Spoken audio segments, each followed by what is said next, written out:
Hello, welcome back to the Breaking News Update. My name is Jimmy Boyd, and you're watching Boyd News. I want to thank you so much for tuning in today. I've got a breaking news report coming out for the United States, and we're going to talk more about the ongoing peace efforts that the U.S. right now is trying to mediate between Ukraine and Russia to end this war. We've been hearing recently a lot of major demands coming out from the U.S. side stating what Ukraine is going to have to give up in this war. But now I finally got some information breaking today talking about some of the concessions that Russia is going to have to make as well. So go ahead and take a look at your screen here. The U.S. will demand Russia recognize Ukraine's military in peace deal. The United States will demand that Russia recognize Ukraine's right to its own army and defense industry as part of a peace agreement between Moscow and Kiev.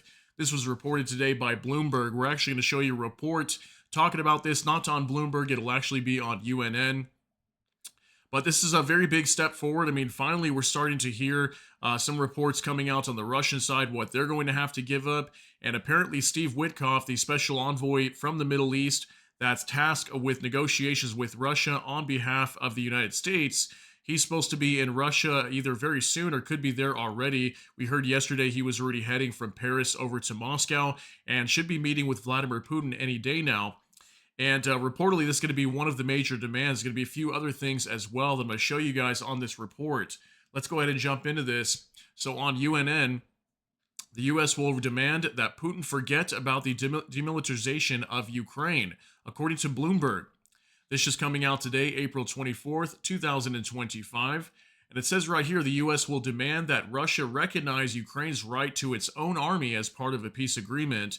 The U.S. also seeks to regain control of the Zaporizhzhia nuclear power plant and access to the Dnipro River. So we're going to talk about three different things here where Russia's going to have to forget about their attempts to demilitarize Ukraine. Ukraine is going to be allowed to have a military, and I would think there shouldn't be any restrictions on size of their military, how many troops they have, or anything like that.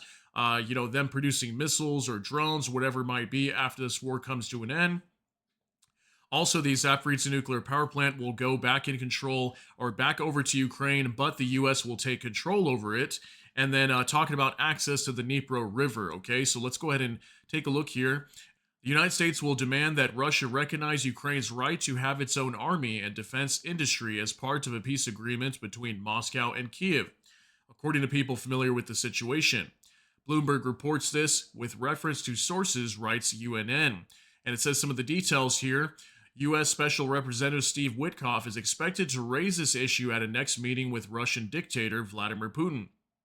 It is noted that an agreement to allow Kiev to have well-staffed and armed army, with Ukraine and its European allies are demanding, would mean that Putin would have to abandon the goal of demilitarizing Ukraine, which is repeatedly called one of the main goals of the war. So yeah, we've heard many times, Putin or Vladimir Putin and the officials out of Russia coming out many times just stating that, Ukraine needs to demilitarize. They need to drop their military down to something like 150,000 soldiers or less. Right now, I think Ukraine has at least 800,000 active troops in this fight against Russia. So we know that Russia's been wanting to put Ukraine in a very weak position, and demilitarizing them is one of the major goals. So let's see if Russia gives that up. I'm very curious to see what happens here over the next few days. It also says here, this suggests that the Trump administration is seeking concessions not only from Ukraine, but also from the Kremlin in an attempt to end the war, which is now in its fourth year. Until now, critics have argued that the U.S. proposals favor Russia, including through the Trump administration's insistence that Ukraine abandon its aspirations to join NATO. It also says here the Trump administration also wants Moscow to return the Zaporizhzhia nuclear power plant to Ukraine, which Russia seized at the beginning of the full-scale invasion in 2022. According to sources, the plant would then be transferred to U.S. control to provide energy to both sides. However, the details of these plans are not yet final and may change. Representatives of the U.S. National Security Council, the State Department, and Witkoff himself have not yet responded to requests for comment. Publication emphasizes that the United States also seeks to guarantee Ukraine's access through the Dnipro River, as well as return of territories occupied by Russia in the Kharkiv region. So these Kharkiv region territories that are held are very small compared to what Ukraine is reportedly supposed to be giving up, like Crimea in general is much larger than these smaller territories in Kharkiv region that Russia's taking control of right now. It also says Putin, for his part, demands recognition of full control over Luhansk, Zaporizhia, Donetsk, and Kherson regions, despite the fact that Russia has not been yet been able to fully occupy them.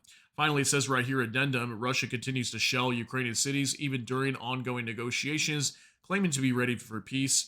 Overnight, it launched the largest air attack this year, shelling Kiev and killing at least 12 people. Okay, so let's see what happens here, guys. Russia will be presented with this demand from the U.S. here very soon. They will be told to recognize Ukraine's military in this peace deal. Okay, so Ukraine will be able to maximize their military as much as they possibly want to, and increase their production of drones, missiles. I would think all of that should be fair game for Ukraine, and we know Ukraine's been demanding that. They will not decrease the size of their military, but again, still lots of major hurdles coming down the road here. But I'm curious to see how Russia responds. Will they outright reject this right away? You guys let me know what you think down in the comment section regarding this, as we've been seeing Russia rejecting a lot of major things like this. Is this a red line for Russia or is it not? We're about to find out here very soon.